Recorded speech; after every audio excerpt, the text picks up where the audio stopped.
Hello friends, dictation club में आपका बहुत बहुत स्वागत है। आज का डिक्टेशन राष्ट्रपति अभिभाषण की जो सीरीज़ है उसका डिक्टेशन होने वाला है, जो कि 2 स्पीड 80 शब्द प्रति मिनट और 100 शब्द प्रति मिनट की गति से होगा।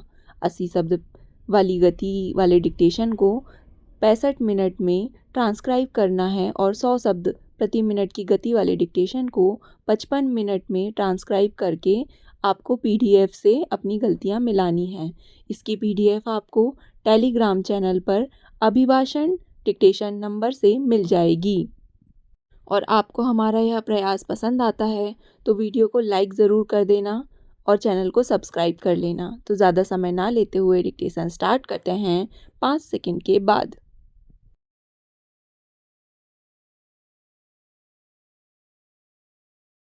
माननीय सदस्यगण, किसी राष्ट्र या समाज की सफलता तभी सर्वव्यापी और समावेशी होती है जब वह सिद्धांतों द्वारा निर्देशित हो। इसलिए मेरी सरकार ने हमेशा संविधान में उल्लिखित मूलभूत सिद्धांतों को अपनी नीतियों के केंद्र में रखा है। संविधान के आलोक में मेरी सरकार की प्राथमिक वैचारिक प्रेरणा सेवा है। मेरी सरकार का दृढ़ विश्वास है कि 140 करोड़ नागरिकों की सेवा करना उसका सर्वोपरि कर्तव्य है और वह इस दिशा में अत्यंत संवेदनशीलता के साथ काम कर रही है। समाज के पिछड़े वर्गों और सफाई कर्मियों को आसानी से ऋण उपलब्ध कराने के लिए पीएम सूरज योजना का दायरा बढ़ाया गया है। सरकारी योजनाओं का लाभ दिव्यांग व्यक्तियों तक पहुँचे, यह सुनिश्चित करने के लिए 1 करोड़ से अधिक दिव्यांग पहचान पत्र जारी किए गए हैं। सफाई कर्मियों के लिए शुरू की गई नमस्ते योजना का विस्तार उन सभी लोगों को शामिल करने के लिए किया गया है जो स्वच्छता के नेक दायित्व को निभाते हैं। विकसित भारत की योजना में कोई भी पीछे ना छूट जाए, यह सुनिश्चित करने के लक्ष्य के साथ मेरी सरकार व्यापक दृष्टिकोण अपना रही है। माननीय सदस्यगण, पिछला दशक भारत की सांस्कृतिक चेतना के पुनरुद्धार का दौर रहा है। अपनी विरासत पर गर्व और प्रगति के प्रति समर्पण के साथ हम एक ऐसे भविष्य का निर्माण कर रहे हैं जहां संस्कृति और विकास साथ साथ आगे बढ़ें।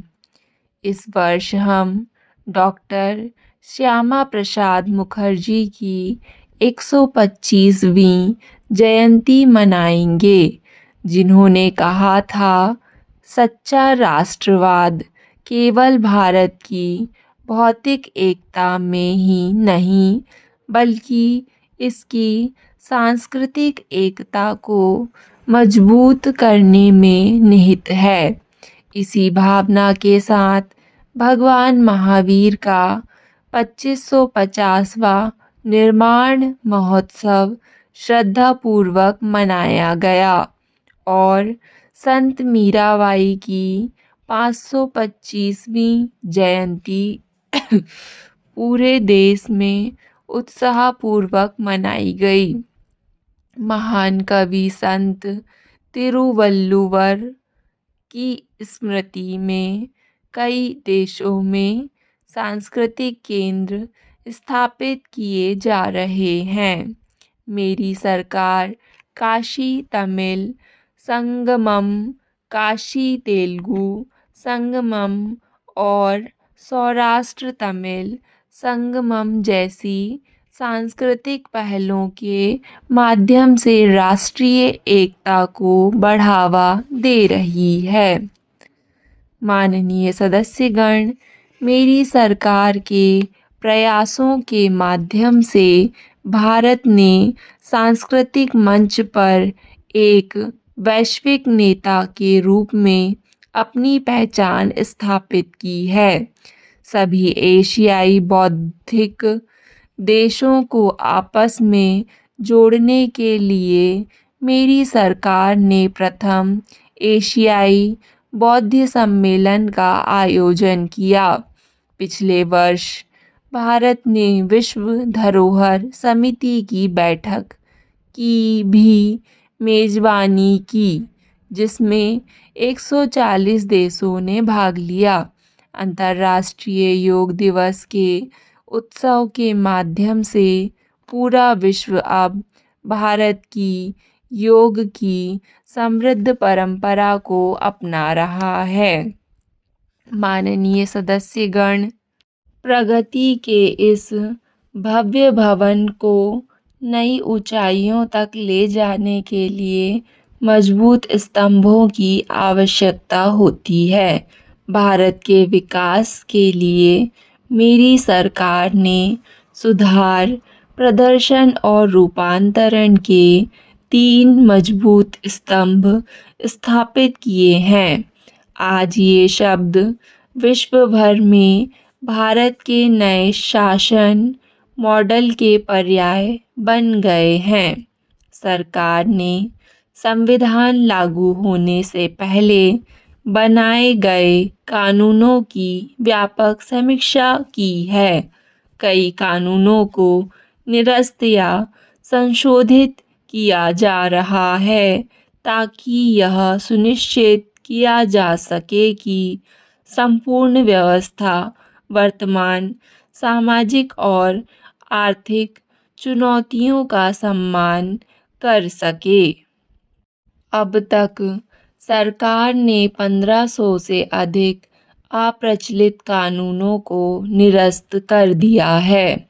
औपनिवेशिक काल के कानूनों को हटाकर दंड संहिता के स्थान पर न्याय संहिता लागू की गई है। जन विश्वास और जन भागीदारी के बल पर मेरी सरकार नागरिकों के जीवन स्तर को बेहतर बनाने के लिए काम कर रही है। विवादों के समाधान हेतु विवाद से विश्वास पहल शुरू की गई है। इसी भावना के तहत 40,000 से अधिक नियमों को सरल या कम किया गया है और 3500 प्रावधानों को अपराध की श्रेणी से बाहर कर दिया गया है। मेरी सरकार ने देश के सबसे पिछड़े क्षेत्रों में आकांक्षी जिला कार्यक्रम शुरू किया है, जो सुशासन का एक अनूठा प्रयोग है। इस कार्यक्रम से इन जिलों में स्वास्थ्य, पोषण, कृषि, सामाजिक विकास और शिक्षा के क्षेत्र में उल्लेखनीय प्रगति हुई है। यूएनडीपी की एक रिपोर्ट ने इस पहल की सराहना की है। इस सफलता से प्रेरित होकर सरकार ने अब 500 आकांक्षी ब्लॉकों के समग्र विकास के लिए एक अभियान शुरू किया है। सुशासन पर ध्यान केंद्रित करते हुए IGOT कर्मयोगी डिजिटल प्लेटफॉर्म बनाया गया है, जो सरकारी कर्मचारियों को अपने कौशल को बढ़ाने और सच्चे कर्मयोगी बनने के लिए प्रोत्साहित करता है। यह प्लेटफॉर्म 1700 पाठ्यक्रम प्रदान करता है और 2 करोड़ से अधिक लोग इन पाठ्यक्रमों को पूरा कर चुके हैं। माननीय सदस्यगण, इस वर्ष देश लगातार सरदार वल्लभ भाई पटेल की 150वीं जयंती मना रहा है। उनकी दूरदृष्टि से प्रेरित होकर मेरी सरकार राष्ट्र सर्वोपरि के सिद्धांत पर आगे बढ़ रही है। देश की सीमाओं की रक्षा और आंतरिक सुरक्षा सुनिश्चित करने के लिए सरकार ने ऐतिहासिक पहल की है। हमने विशेष रूप से रक्षा क्षेत्र में आत्मनिर्भरता प्राप्त करने में अत्यंत उत्साहजनक परिणाम देखे हैं।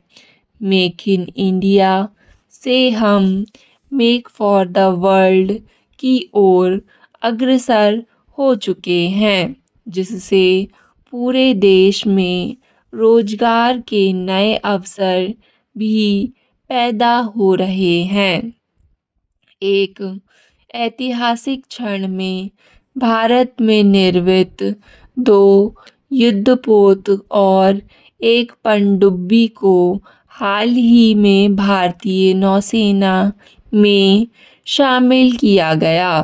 हम रक्षा औद्योगिक गलियारे की स्थापना और रक्षा क्षेत्र के स्टार्टअप को बढ़ावा देकर आत्मनिर्भरता और स्वरोजगार को मजबूत कर रहे हैं। सीमाओं की सुरक्षा के साथ साथ सीमावर्ती क्षेत्रों का विकास भी हमारी रणनीति का एक महत्वपूर्ण हिस्सा है। सीमावर्ती क्षेत्रों में सड़कों के निर्माण के साथ साथ अटल सुरंग, सेला सुरंग और सोनमर्ग सुरंग जैसी आधुनिक अवसंरचनाओं ने रक्षा क्षमताओं और पर्यटन दोनों को बढ़ावा दिया है। सीमा के किनारे बसे देश के पहले जीवंत गांवों में जीवंत ग्राम कार्यक्रम शुरू किया गया है। वामपंथी उग्रवाद को खत्म करने का अंतिम चरण भी शुरू हो चुका है। सरकार के प्रयासों के चलते वामपंथी उग्रवाद से प्रभावित जिलों की संख्या 126 से घटकर आज 38 रह गई है। हमारा भारत 140 करोड़ लोगों का देश है। हमारे यहाँ विविध राज्य, विविध क्षेत्र और विविध भाषाएं हैं। फिर भी एक राष्ट्र के रूप में हमारी केवल एक ही पहचान है, भारत, और हमारा सिर्फ एक ही संकल्प है। डिक्टेशन पसंद आए तो वीडियो को लाइक तथा चैनल को सब्सक्राइब ज़रूर करें। धन्यवाद।